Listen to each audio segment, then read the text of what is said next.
Okay, we are live. I think the sound is okay. Right? All right. Hello, good morning. 10 o'clock in the morning, Chicago. I'm already tired. 5:30 for some reason. Don't know why, but I've been awake for a little while, trying to work on something, figure out fancy stuff. Figured out how to add music a lot. Trying to figure out how to background music. To understand how I need to do it, but there are some issues with doing it from Mac list line that just stream it from online. It's Apple and OBS have a thing going on, so I have to download track, home playlist. So I will work on that. So it will be nice to have some low key, not just me blathering silent. Anyway, good morning. Still working on 4 hours. Distracted. I didn't brew it right away when I. Okay. So today, I mentioned I'm going to be doing experimenting. That is really the truth. I had an idea when I was working on classroom, which took my train of thought right around the continent back. Um, I was thinking that I was painting these circles, kind of looked like big lily pads, and I always really liked meaning behind, the representation lotus flower means. So I was thinking about incorporating it in because it very well with that thing. And then I started it dimensionally. Thinking about origami, um, which led to some kind of fortunate experiments. This I just did with regular drawing paper, and I don't know if what I'm using makes a big impact quality, but oh man, that one didn't go well. I actually watched a video, figure out what I was wrong, up with this one, which is a little better.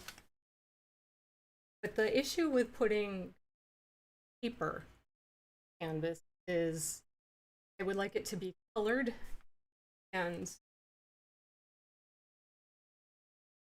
have some longevity. I just put paper up there. Parasite, good morning. Oh, my mic dropping? Here. I put a. Okay, hold on. I have an idea. I put a noise gate on it. All right, hopefully that will help. That's my cat walks in front. I had a noise gate on my camera because it was picking up the fan on my computer earlier, but hopefully that helps. I hope that helps. Yeah, I can see that it's picking up the sound of my computer fan again, unfortunately, but oh, maybe I just move that a little further away. Okay, good. Excellent. Thank you for letting me know. I'm trying to keep track and pay attention, so you guys tell me if things are off. Thank you. Thank you, Anna. Thank you, Ariset. So yeah, I was thinking about how I could maybe make some of these with a little bit more practice. This isn't exactly something you'd send home to your mother. So the material, though, is the question. And I thought maybe I could use a piece of canvas and try to do that. I think that's possible, but if I can barely fold paper, trying to make a nice piece out of canvas will be a hot mess. So I was looking at, okay, what are some types of paper that are archival, that last a really long time, that it wouldn't be an issue with? And vellum, turns out, which I have quite a bit of, is one of them. Apparently it's can last supposedly thousands of years. That's what they say. And I've never worked on vellum. I've used vellum as a tool, as a sort of almost a tracing element when I've needed it, but I've never painted on it before. So I thought about practicing with that.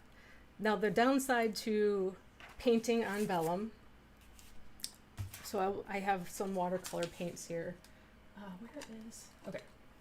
I always like to use my little dropper sight. My cat came up here, now I have cat hair in my nose, so sorry, it just itches a little.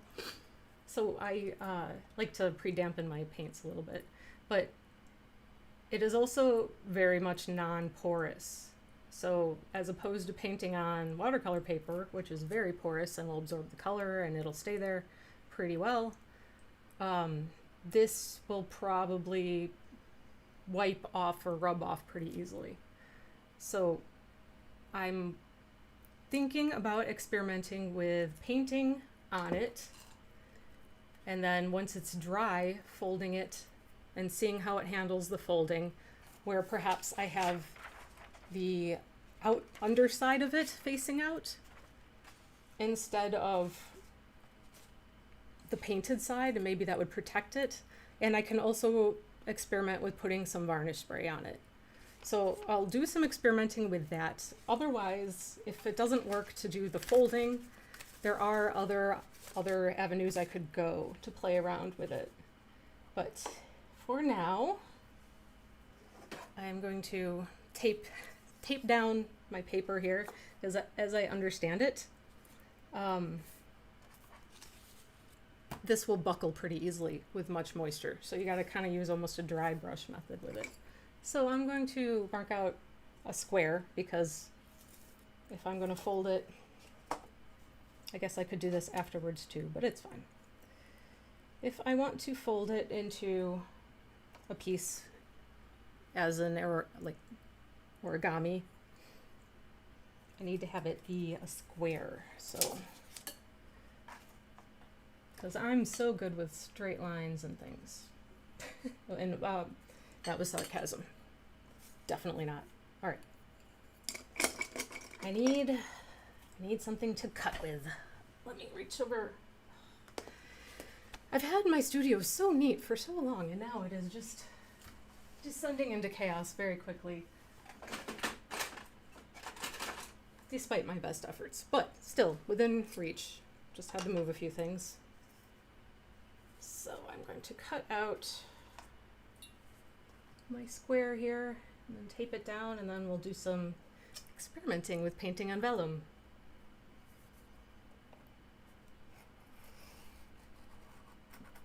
All right, there we go.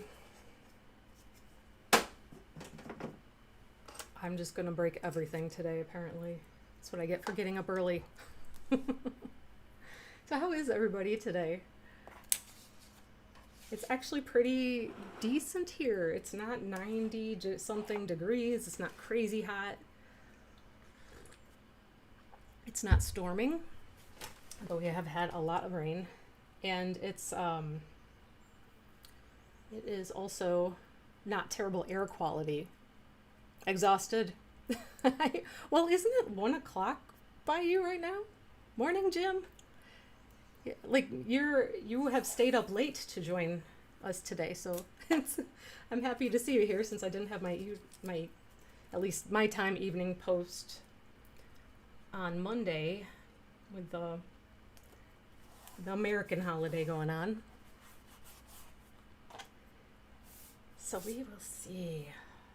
Oh, Jim sent me some information about a really cool artist makerspace in the city, and it looks super cool. So I really appreciate you sending that to me. I'm not sure how feasible it would be for me to join the space because of just how far it is from me. I mean, it's not crazy, but they have so many tools that people can use, and it sounds just like the coolest space that there is.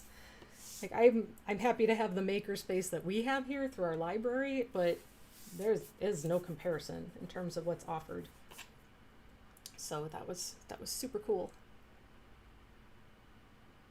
There's rarely ever super cool things in the suburbs, and that's always the downfall. There's plenty of downfalls to being in the suburbs. But yeah, I mean, kind of just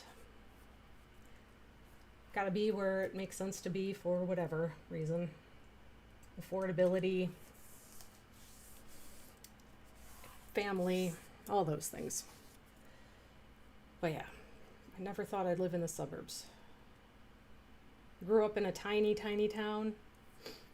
Went to college in a city. Lived in a tinier town for a while after that. And then here I am. I think you can make about anywhere work, but you know, it's fine. We have a nice home. And this tape doesn't love this surface. Alright, so I'm going to a few random pieces of masking tape over here. I'm using like a cutting board. Yeah, it's a cutting mat to protect my work surface, but apparently, note to self, washi tape doesn't love to stick to it. Alright, so I know that for the future. It's so pretty, but that doesn't work so well. Okay, I'm gonna zoom in here a little bit. Oh, here. I'm gonna move the camera down too. It's gonna be a little bit more of an angle if I do that, but I think that's okay. Coming in. All right. Now, let's get dangerous. I have no idea what I'm exactly planning to do, but I think I'm just gonna,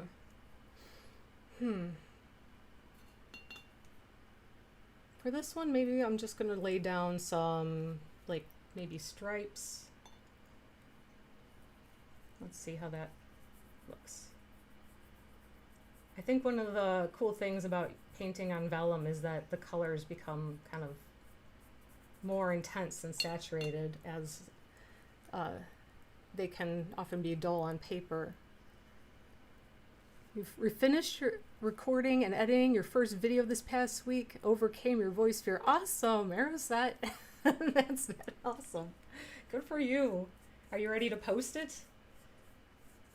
Editing always takes me so much longer than I think it's going to, and I do really enjoy the editing process, but I have been working on a video for like 4 weeks, and then it's like, oh, I just need one more shot. Oh, I just need one more shot. Oh, now I need to go find the music. Oh, now I need to edit this. This isn't quite right. Let me get a different shot. I'm the worst. I am my own worst enemy for sure when it comes to that stuff. Oh yeah, I can see that paper really rippling there. Okay. We are experimenting to see what happens, so it's fine.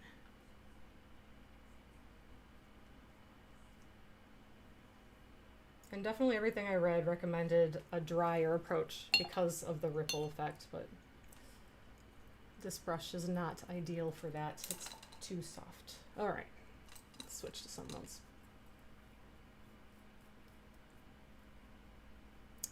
Yeah, not ready to post it. Need like 20 in the bank so I can let them run, or it will just be one video and then nothing. Ah, okay. It's a weird thing putting out a video. And one of the recommendations that I've heard, or one of the points to help maybe, depending on how you see it, is that when you post your first video, very few people see it, because that's just how the system works, unless you can get lucky or not lucky and have the algorithm take off with something, depending on, people and who might share something. But generally speaking, most likely you won't get a ton of views on your first thing, so feel more free to not be that worried about it. And I think that's one of the things that helped me get started, was just like, I don't know that anybody's watching these, so some people do, but Okay, so since I'm just experimenting with this piece, I'm gonna try to do I'm just trying to see how this goes with the color. I feel like this could be brighter. maybe, I don't know, maybe that's too much, but we'll see. Okay, we're gonna try that. Trying to figure out the right balance of wet to dry brush here.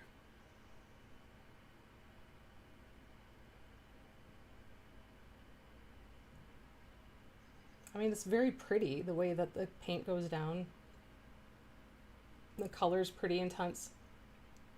And because it's translucent, you can probably pick up some light, you know, so it's got more of a, what's the word I'm trying to think of? Luminescent quality, I guess. That would probably be the word. Yeah, exactly. I don't expect any views in my first 50 vids, but my business side has mega high expectations. Oh yeah, like stupid. I went. That reminds me of Georgia O'Keeffe. Oh, well, thank you. Yeah, well, I have a long way to go before I'm anywhere close to her, but yes, she had that very gradations with her paint. Yeah, that's absolutely kind of like what her things were. I agree. So I'm working almost, it's just figuring out how wet, how dry. And from what I read, it seems like it's pretty much suggested to use a lot of layers. Most of the people that I saw working with this were doing very like botanical style paintings, and like some hyper realistic stuff. And I could have looked at some flower pictures and gone with that, but nah, boring. Although I should add it to my list of things that I should try to do once in a while to learn.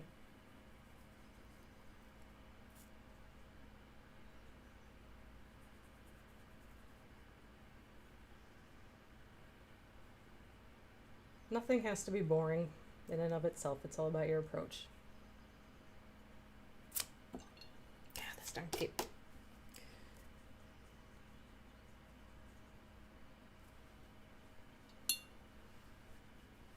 One dude you learned this week is Brian Lewis Saunders and his self-portraits. Have you ever seen his stuff? No, I'm not familiar with Brian Lewis Sanders. Okay. Because I don't remember things, I'm going to write that down real quick so I remember to look him up.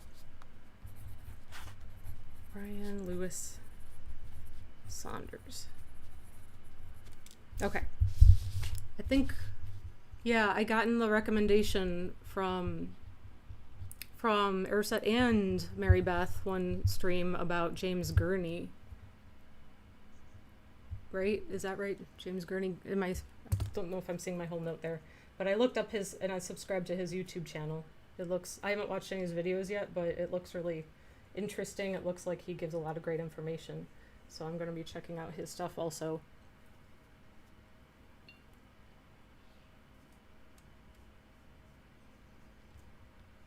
So feeling out how it is to work with the color on this paper. And it's like, it's really smooth, which is kind of cool, but it is definitely different than painting on watercolor paper, which I'm much more used to and comfortable with. Awesome doc about him on a YouTube channel I follow. And yes, James Gurney, he's so good. His book is phenomenal. Okay, I'll have to maybe go to the library, check out his book. Or see if it's on, like one of the most, I often buy books through Better World Books, which is like used books online. Art books are really expensive, even used, but I would check there too. I'll check the library. Crazy, crazy this day and age, huh?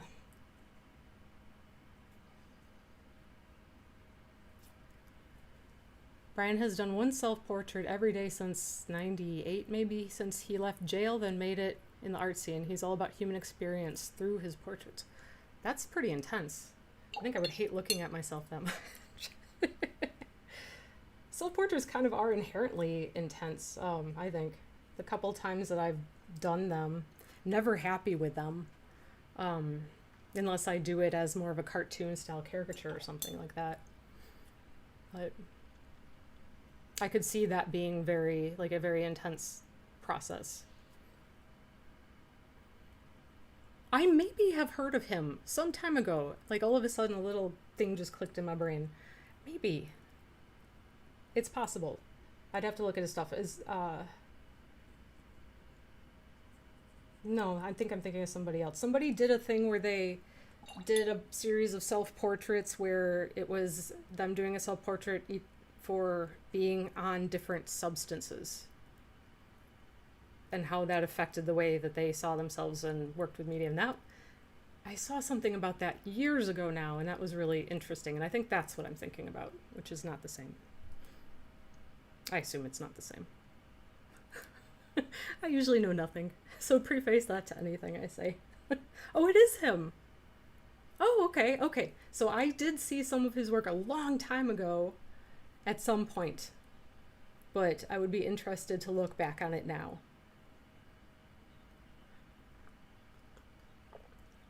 I couldn't tell you where, when, or how, but I remember finding it very fascinating. He did like 1 drug a day for 13 days, then it nearly sent him crazy, so he stopped. Yeah, I could imagine. Like, I can't imagine doing that at all. Like, the impact that would have on your sense of self and well-being. Okay, this is like, yeah, if you touch it while it's wet, it does just come off on your finger. So that's interesting. Here is dry, but it's not, it comes off a little bit. You gotta press pretty hard. So maybe this might work. Of course, I need to like learn how to paint on it before anything crazy can happen.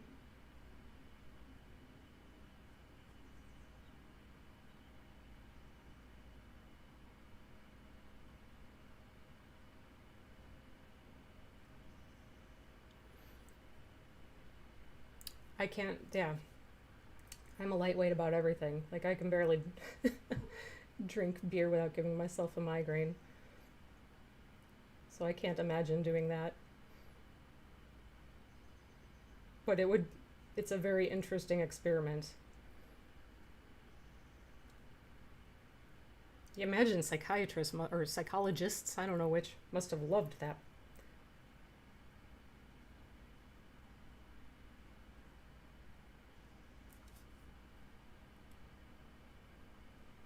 So I'm mostly just screwing around here, kind of seeing, just to get the feel. Like, this piece of paper is just the experimentation paper.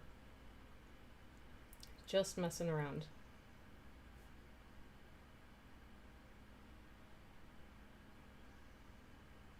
To see how the media works, and then to see, all right, so there I'm getting into some wet stuff and it's just bleeding. Okay. So that's how that goes.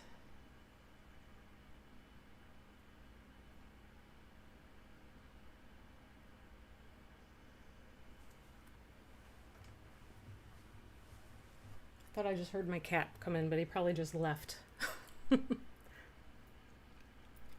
His website is listed with different experiences, like temperature. He had searing hot baths and did self-portraits. Anything that gives him an opportunity to convey it through his self-reflection. Wow. I don't know. That's crazy. I dig it. It definitely sounds intense. Like, exposing yourself to all these like experiences, these not feelings, but literally experiences, to see how it affects what you create. I can barely keep myself straight without all that. Oh, great. There's nothing about this little painting that I like. I just kind of started out doing a little brain, because I always enjoy doing little anatomical things.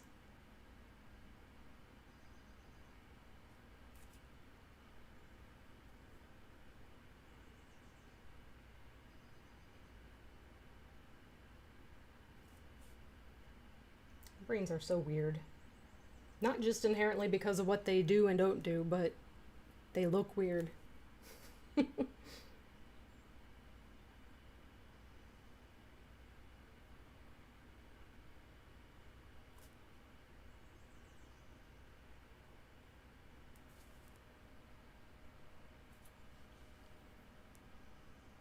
Hmm. That is a sound of me being unimpressed.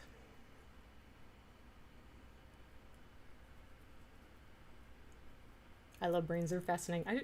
I do too, in the sense that, like, learning about them is really, like, I love I love psychiatry and understanding why they work the way they do, what causes them to work wrong sometimes.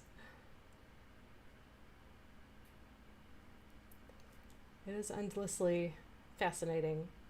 And we're so adaptable and yet not at the same time, that's really weird too. Like, we're very resilient to survive all kinds of things, and yet at the same time, the impact of those things that we can survive as humans can also screw us up so insanely badly.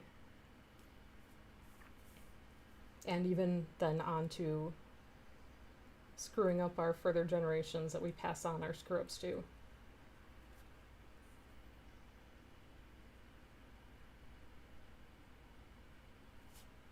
Just incredibly weird and interesting.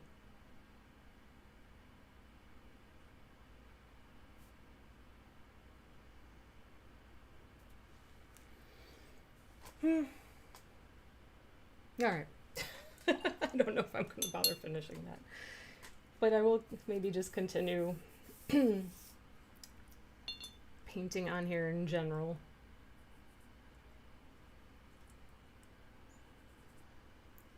Just to see how things go. I actually ordered a set of gouache because I haven't used gouache since I was in college. And even then, like, it was the required medium during our, what class was it? Color theory class, we used that. But it's, I never liked it at that time. I didn't like how it was so matte, but now I would like to go back and revisit it, especially since I work with watercolor and there's similarities. The Blind Dweller, that's the YouTube channel. He does all different artists The Blind Dweller. I'm writing that one down for sure. I love artist documentaries. Sometimes if I don't know what to watch, I don't want to watch anything like, fiction. If I'm not in the mood for fiction and stories, then I love to find artist stuff. The Blind Dweller. There's a channel that I know I can't remember exactly what it's called, but it's like 15-minute masterpieces or masterpieces and 50, something like that. And it's 15-minute videos where they break down, like, they choose different masterpieces or movements or things in history, and they really, really break it down into not just the making of it, but all the climate of the situation of how it came to be, the situation that the artist would have been in, why they might have done the things that they did. He did a 4-part on Francis Bacon that blew my mind. Oh, have you watched A Brush with Violence? That is on YouTube as well. I don't know who did that, but that was an excellent documentary on him. Really intense, really heavy. He is a fascinating artist and very tragic, as so many seem to be. Yes, I've been binging the masterpiece of it. Yes. 1 hour. Yeah, that's a little longer, but that's, it depends on what you want to get out of it. The little masterpiece thing is like little chunks. The one on Hieronymus Bosch's The Garden of Earthly Delights, the triptych, was fascinating because it seems so surrealist and out there and weird, but when you learn about, like, why the decisions he made were made, it's so extremely like hardcore religious, like very intensely, like music is a sin, all these things are sins. It's just really nuts. But very interesting. The symbology of it is like broken down, but yeah, very cool stuff. Yes, I'm trying to remember other ones. I watched a bunch of them randomly. Especially there were times where I'd be if I was cat sitting at my mom's house when she's out, and I just put on things like that on her YouTube channel. Edward Hopper one about 3 times. Ooh, I haven't watched that one. He's an interesting artist too. Like his work has such strong themes of emotional connection or lack of that are so interesting. Yeah, no, I'll have to check that one out. I know I haven't seen them all, but I've watched for a bunch of random ones. Okay. I'm curious to play now with a little bit more of a wash and how that might go. I think I'm going to need to make sure that it's very saturated. So let's try getting some really saturated color here.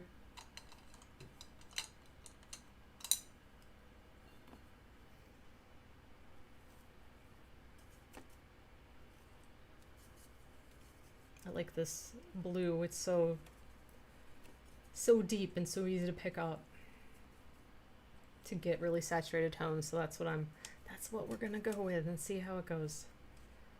All right. Let's see, you got a dry brush here, big fluffy one.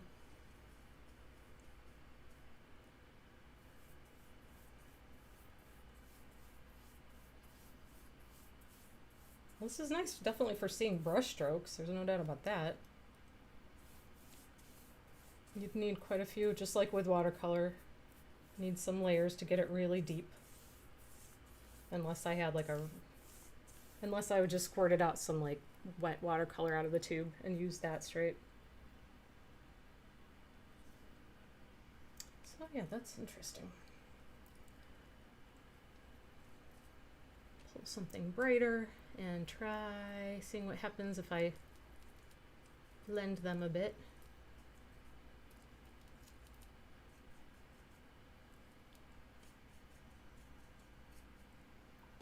I don't often use a lot of blue inherently in a lot of my work, so I've been kind of experimenting with adding more of that.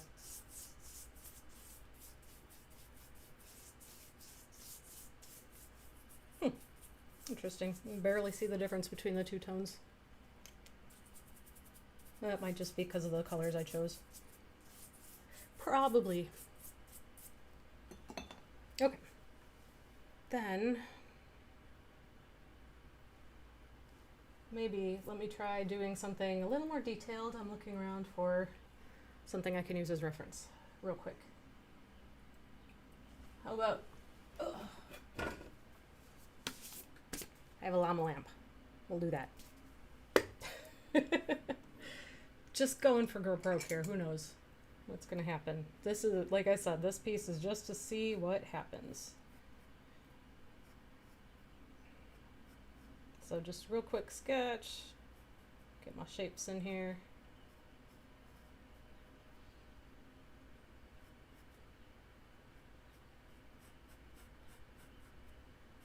And then once I fill in more of the paper, I'm gonna try, and it's a little bit dry, I will try and see how it goes to fold it. Of course, I'm not so sure that I actually remember all the how to fold the thing, but you know, we'll get an approximation.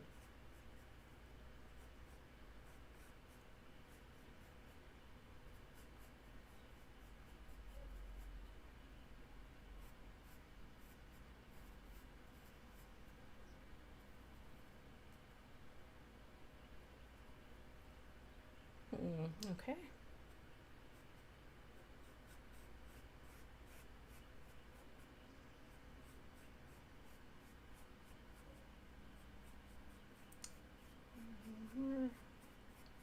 So not exactly the most spot on rendering, but it'll give me the information I'm looking for.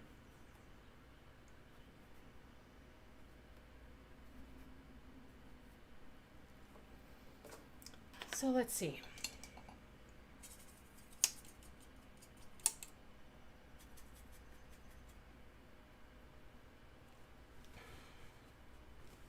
just have a rag towel that I can use for kind of blotting my brush. Keep it from being too wet.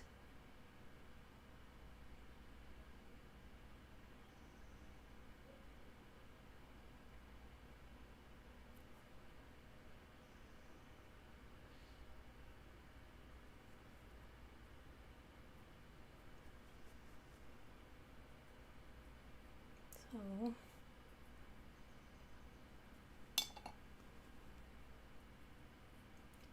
blending onto white feels a little trickier.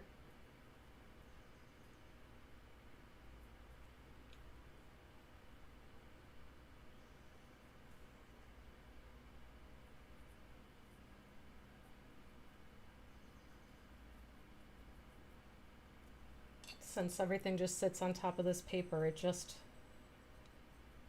wants to be much darker than I want it to be.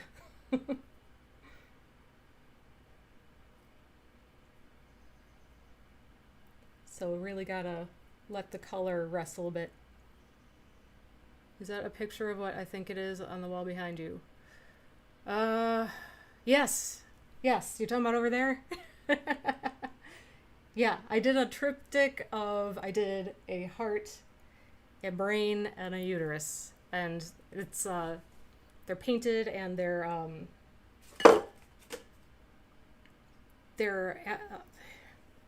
let me grab it. That will help. I will show you.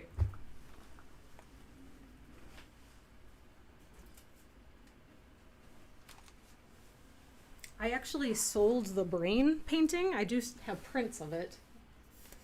But, so this is the uterus one. Oh my god, there go all my brushes. Seriously? Who let me out of the house this morning? Okay, so yeah, it's gesso and cut up articles make up the background. And they're just very colorful anatomical pieces, but there's little bits in there. Like the articles that I used one was an article about the pregnancy crisis centers, like the kind of BS places that try to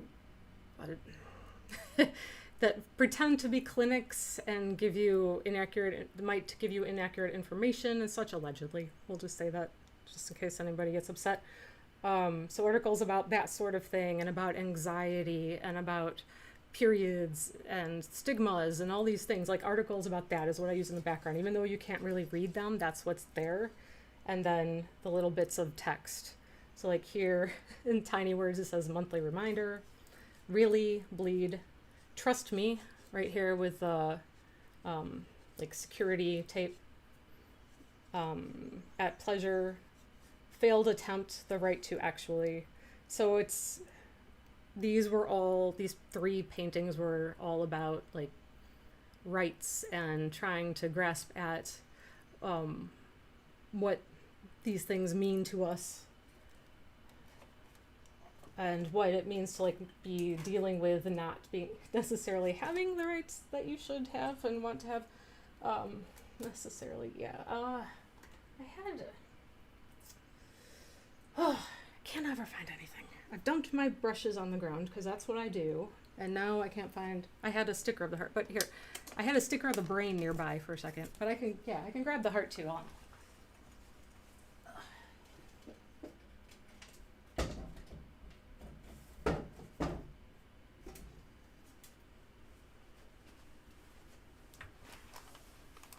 This was actually the first one of the three that I did. If I can get out here so it shows up a bit. Maybe move some things without just pushing them over blindly. So this one, things dangerous, things hidden, breaking. Now the most, to my dearest Valentine. We got the security tape again. The shit women are constantly messaged. So yeah, it's about again, cultural expectation and what belongs to us, what people put on us. Yeah, like the parts, I kind of incorporated little like stitches kind of in each piece too. Like I said, I don't have the heart or the brain one. I do have some, I had I'm going to say this wrong, G clay prints. I think that's how you say it, but they're the very like archival museum quality prints that you can have made. I made like sets of 10 of each. So just small sets, and I do still have those, I think, on my website. They should be on my website. But yeah, I really, just a set of 3 random things that just came out of me for whatever reason. So that's, yeah. Yeah, I like those. I liked how they came out. I'll hang that one up later. Yeah. I didn't even have entirely, like, just a real rough plan when I initially started. What did I do with my towel now? Ah. Nobody should let me loose. I had a very rough idea of what I wanted to accomplish when I started doing that. But I ended up being like really loving how it turned out, the heart one, and then I kind of continued it. Of course, you know, the brain was the natural next one, being somebody who deals with depression, anxiety, things along those lines, ADHD, all the fun stuff. That was like the next natural thing to do. And yeah, and absolutely with the uterus, I'm very, very interested in rights and autonomy as it relates to, you know, us humans being able to make choices about our lives and our bodies.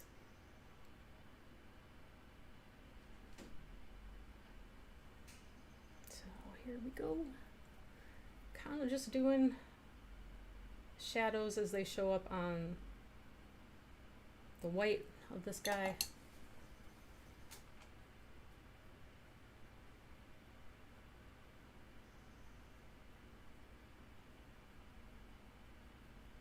This is a very silly thing.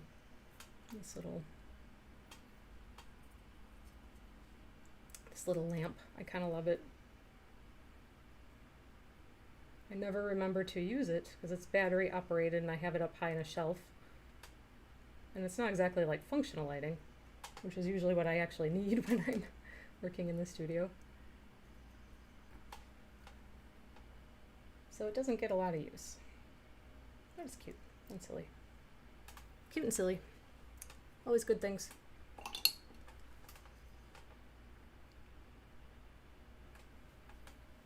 Alright, now the biggest trick for me always is getting a nice pink shade, not a watercolor.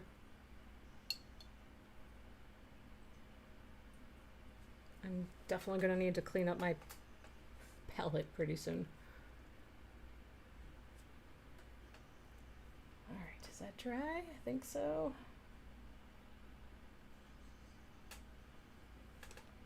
Put him over here so we can kind of see him in the stream. Nope, that doesn't really work. Kind of. Yeah. Sort of. I don't know. Alright, yes, continuing on. Trying to get my pink color.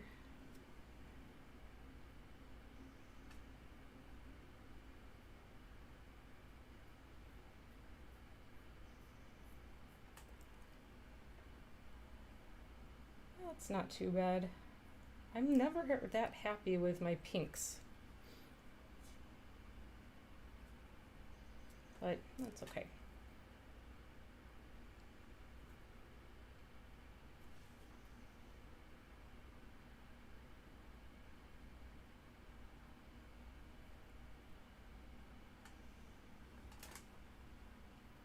I could probably zoom in a little bit more, since I'm working pretty small at this point. Try not to drop anything off the table. Moving things is obviously very dangerous territory for me.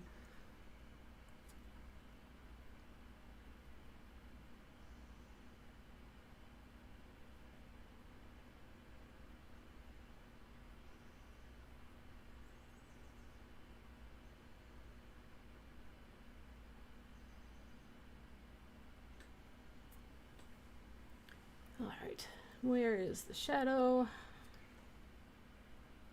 Where's the highlights?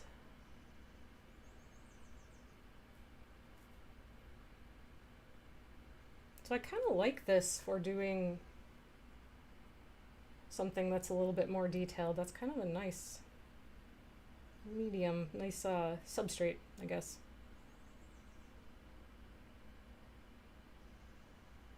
I'm not doing the best job. My hand is kind of shaky, but this out a little bit more.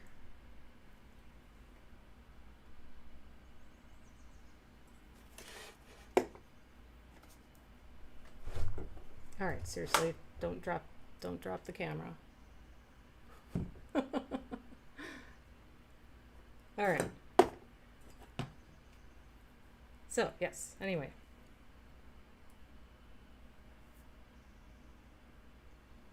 My watercolor water from doing this, really trying to do very saturated tones and experimenting with that, is just black at this point. It's very gross.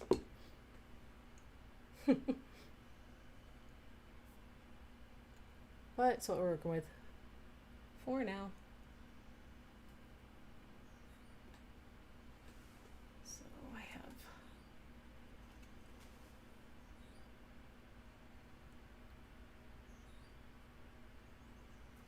it feels nice going on the vellum. I'll give it that.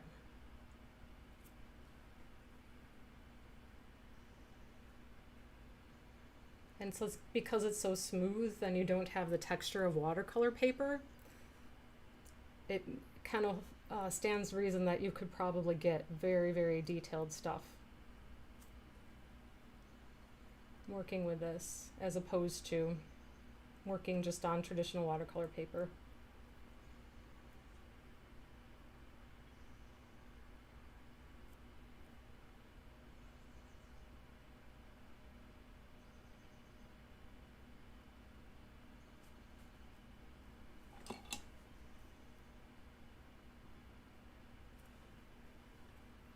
Some of the examples of artists who do this that I saw were saying that they, like the botanical, super realistic, spending like 400 hours on one painting,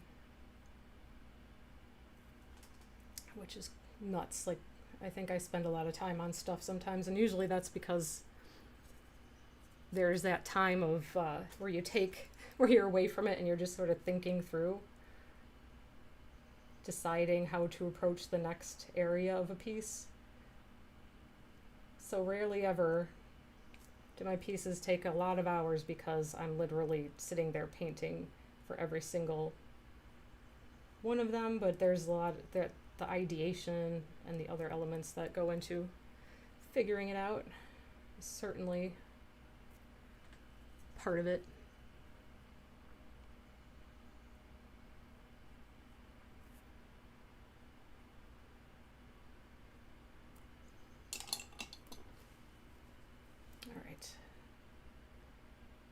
Some blending.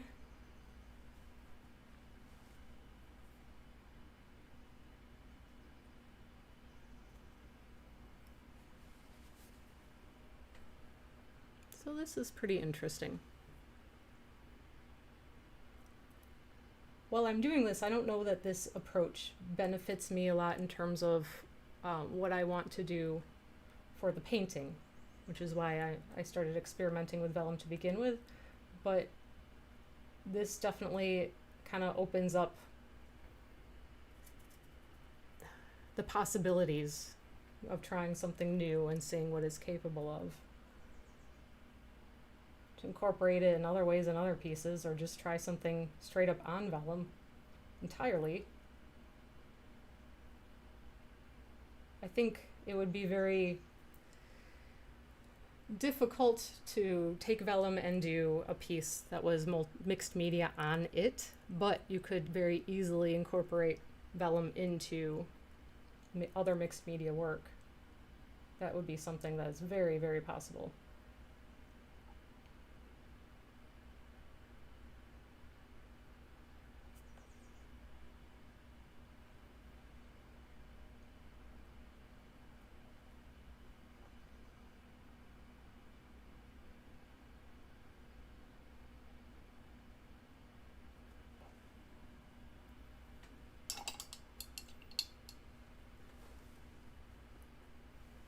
Okay.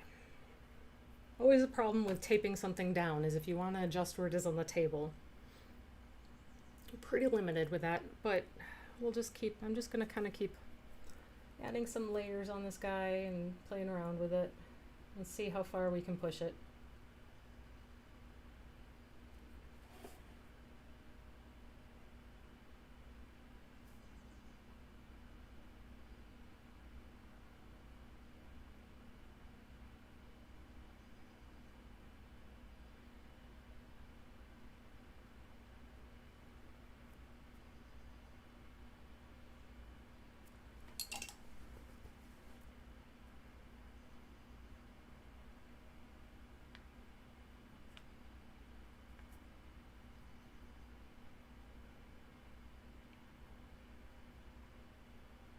Using these super thin layers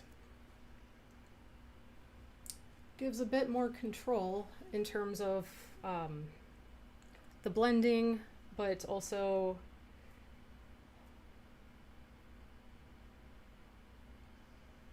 it dries pretty fast. So I'm not having to worry as much about not being able to cover an area right away. Go back and work it again. So that is something that's interesting about this too, compared to working on watercolor paper. Although, I mean, light layers in general will dry faster with any layer, any material, but it's just interesting. I kind of dig it, but it is very kind of specific for what you would use it for, I think. I think it's definitely best for the more detailed things at this point. At this stage in my experimenting, that would be my conclusion so far, but we are still going to mess around a little bit more and see what happens.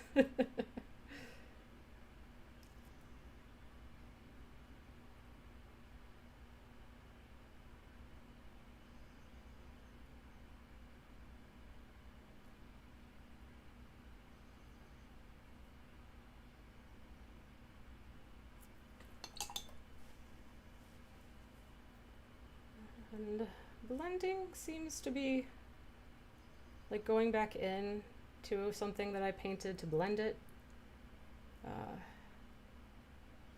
is pretty much fine because the paint will just pick up.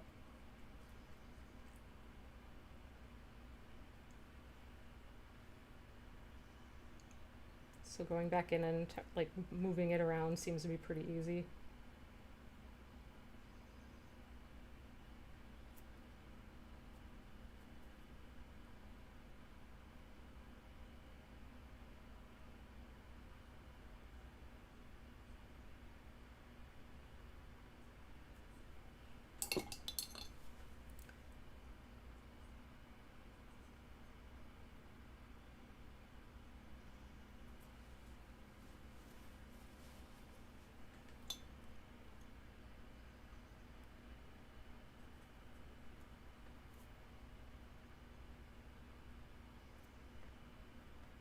Try to get some saturation on my yellow there.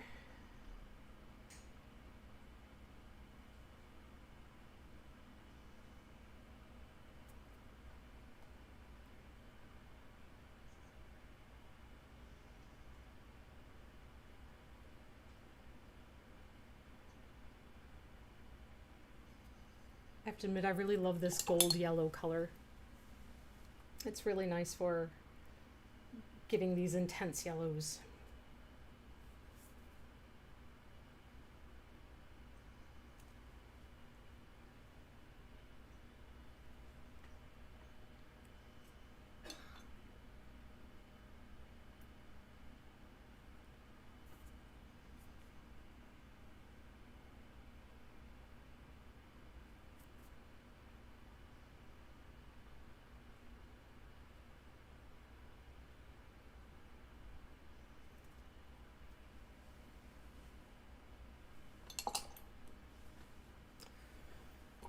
And give that a second to dry, and then the light blue color Last.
You know,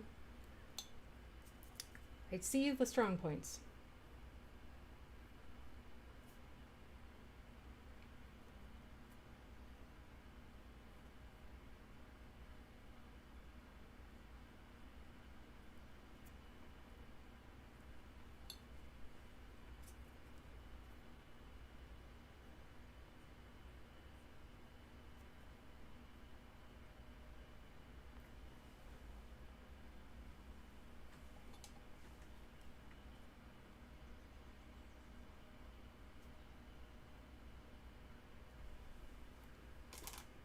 Okay, there's a tiny llama lamp.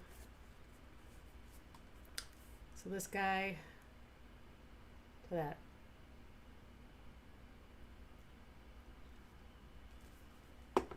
It's kind of fun.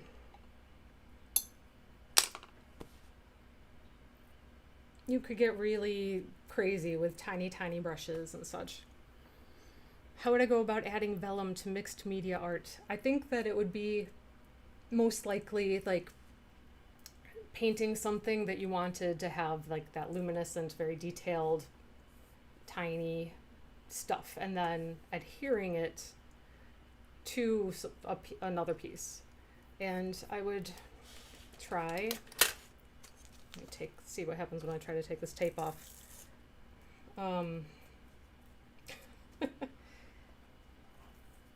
want to see what it looks like from the back. How visible is it through to the other side? How much bleed through do we get? Because that would affect my answer as well for possibilities.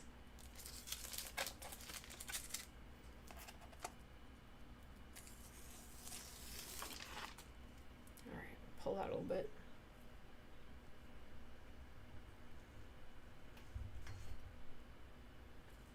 Good enough. Okay. So, let's see.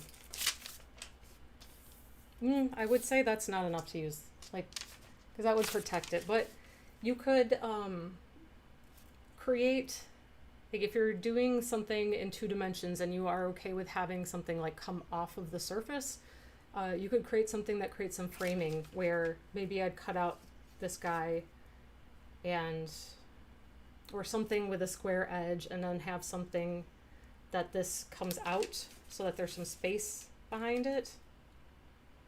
That would be a possibility if you wanted some like light and transparency behind whatever it is you paint. Otherwise, just simply layering, like in a collage type of a situation, would be very simple to do. Yeah, and that's something I would experiment too with, seeing how it handles adhesive. I think it'd be okay. It feels a little weird with the color on there. And so let's give it the true test of, rose all the tape, of what I was thinking. Let's see what happens when I fold it up. This is not a good painting. This was literally just an experimentation. So please reserve judgment.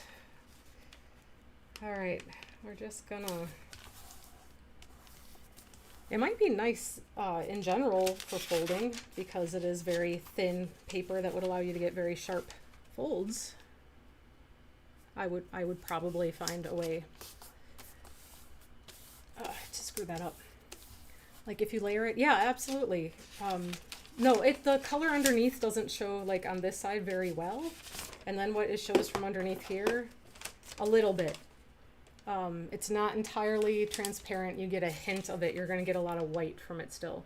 So it might be interesting to experiment with when adhering it down with something wet. When it dries, how would that look? I imagine it'll still look pretty close to this.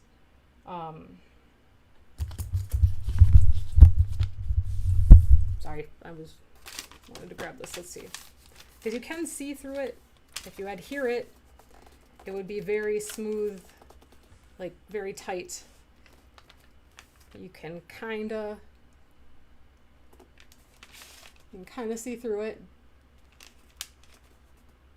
but it's still but it's not completely transparent.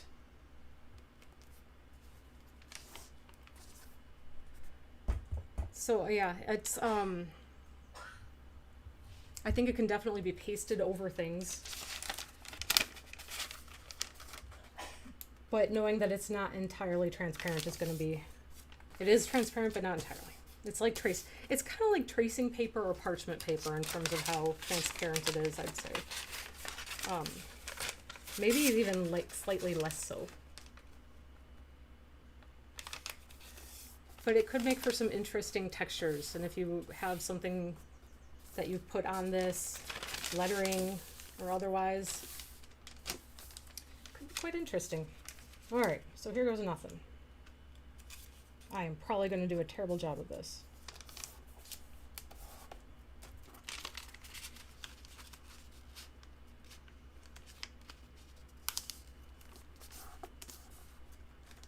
Can you do the book thing again, but over the dark blue color? Oh, yeah, I don't know that you're going to see much of anything there. I don't see it coming through at all.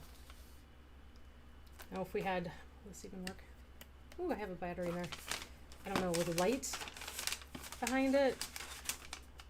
Like if you made a dimensional element where you actually had a light behind this, that could start to be very interesting. But it depends on how bright the light is and the layers and elements you're using. Certainly. So this kind of session, well, I'm not walking away with an awesome piece of artwork, is like an important part of figuring out how things work when I am considering incorporating something new into paintings, because you kind of want to know before you dive in head first, and just like you got a really painting going or something going that is you've put a lot of time into, and you're going to do something that isn't reversible onto it. You want to have a pretty comfortable feel about what that's going to do, and I think that applies to anything besides just art too, right?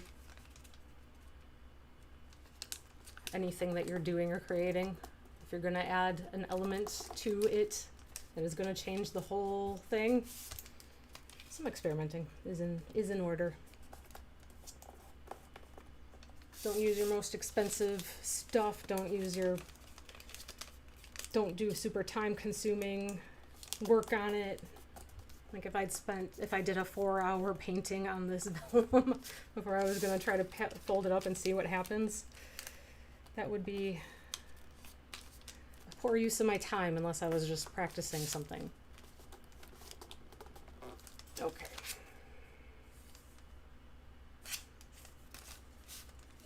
All right, let me think here.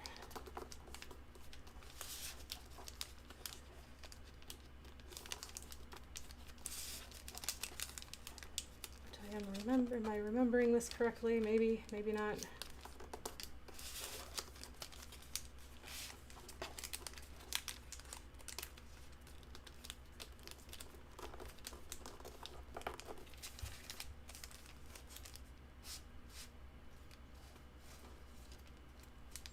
No, what is it? What's the next thing?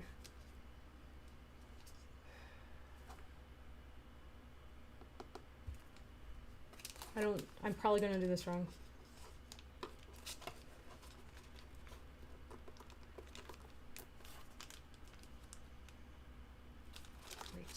supposed to undo that and then do this thing? I'm terrible at this stuff, guys.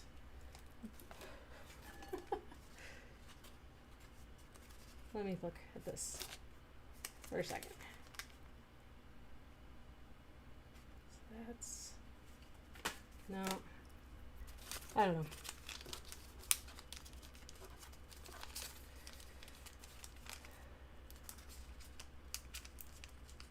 We're just gonna go with it and try something, maybe.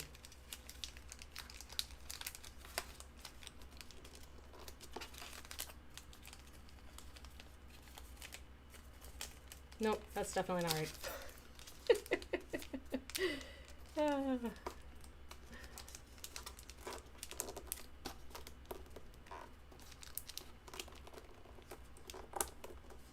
There's reasons that I don't usually do this type of thing, because I'm not great with details when it comes to like instruction following. Okay, so now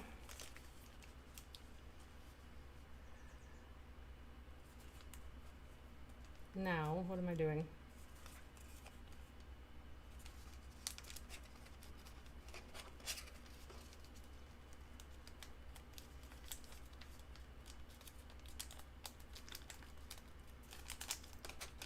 Well, if anything, we are going to see how this paper handles being abused a little bit.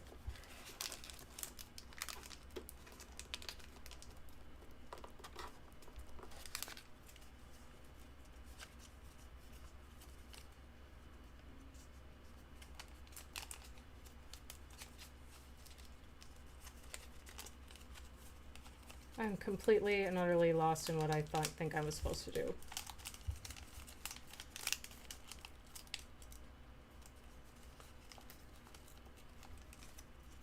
This might be right.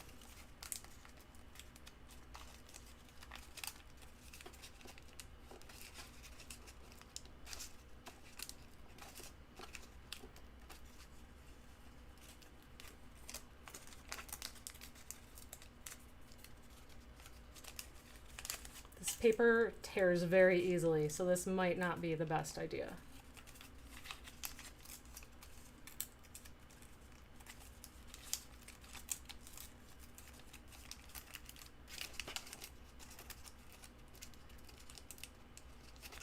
Okay, so this is kind of it.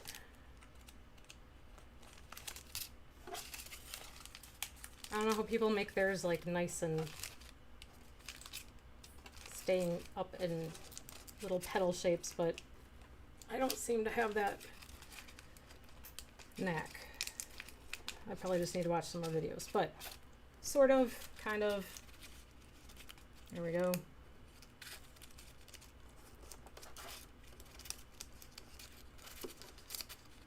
So by doing it with the painting on the other side, there is like some faint color to it.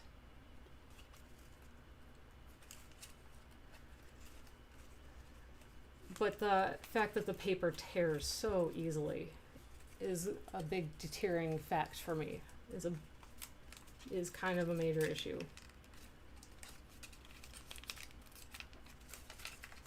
So that probably isn't going to work, but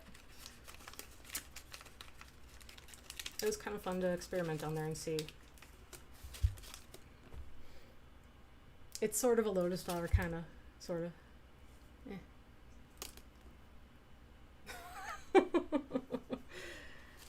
Yeah.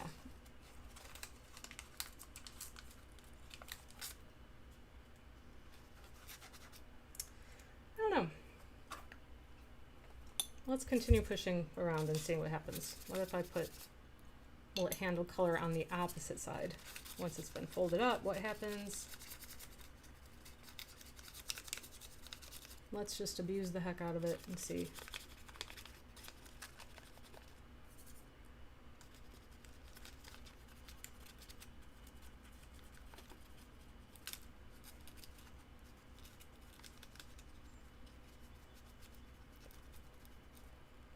So note to anybody, I've done the experimenting for you. Vellum is not a good choice for folded paper or origami, um, unless you are incredibly delicate and know really well what you're doing. But that is my conclusion. So it does not work. Oh look, I tore a hole right through the bottom by getting it wet. All right. Okay. So we know vellum is a very interesting paper. It doesn't handle a lot of liquid. It doesn't handle folding, but it's kind of cool to paint on, and that is essentially my my conclusion from today. I do have some. There's one more thing I could try in the attempt to do something dimensional like this, and I could try working with canvas, which I think, for being not a good neat folder, I can't imagine it turning out great. Yeah, exactly. Shoves finger through. All right, let's do a couple. Yeah, make a puppet out of it. Sometimes it feels good to destroy what you just spent time on too. Ooh, it's like an eye.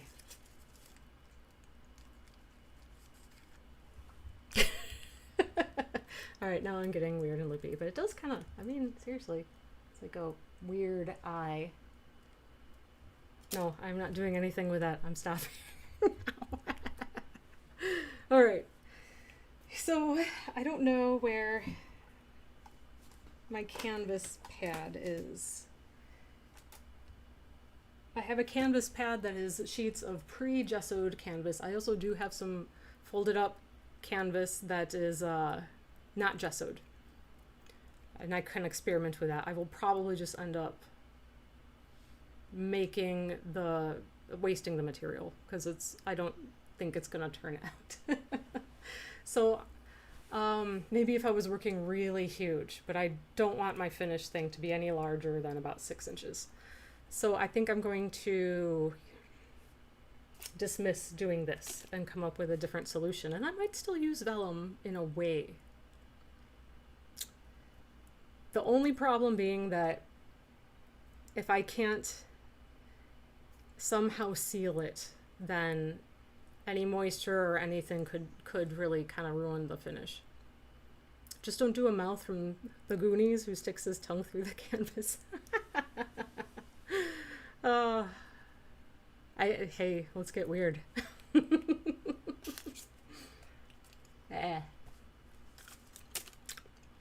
I could taste the paint. That's not good.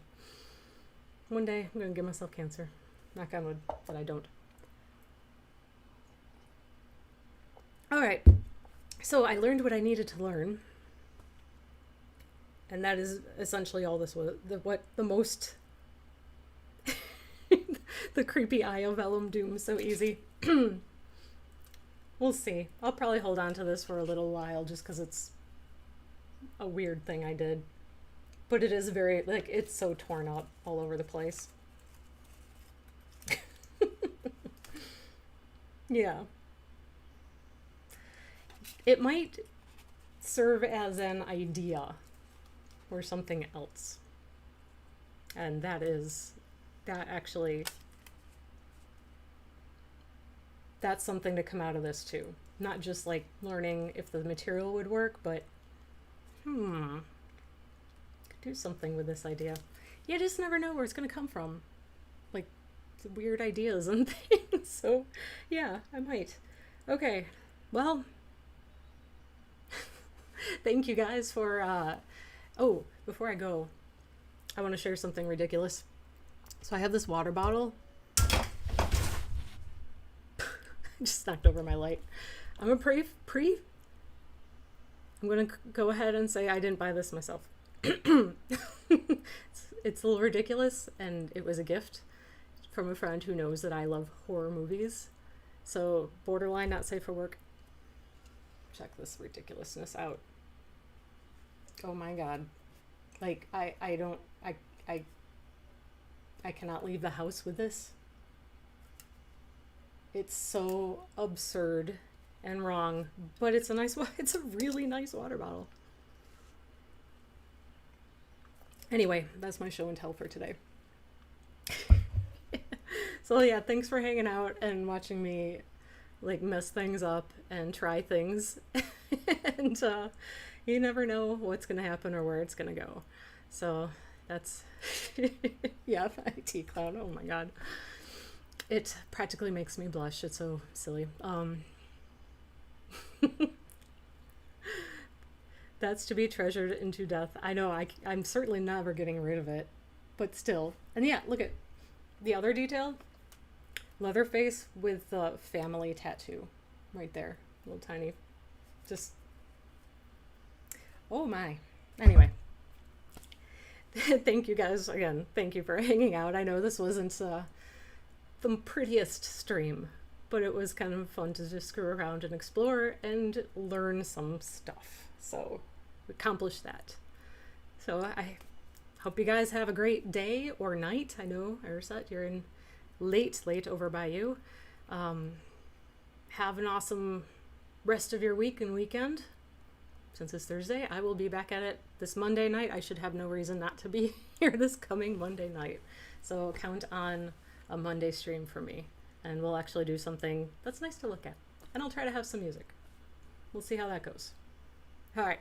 Bye, guys. Thank you so much.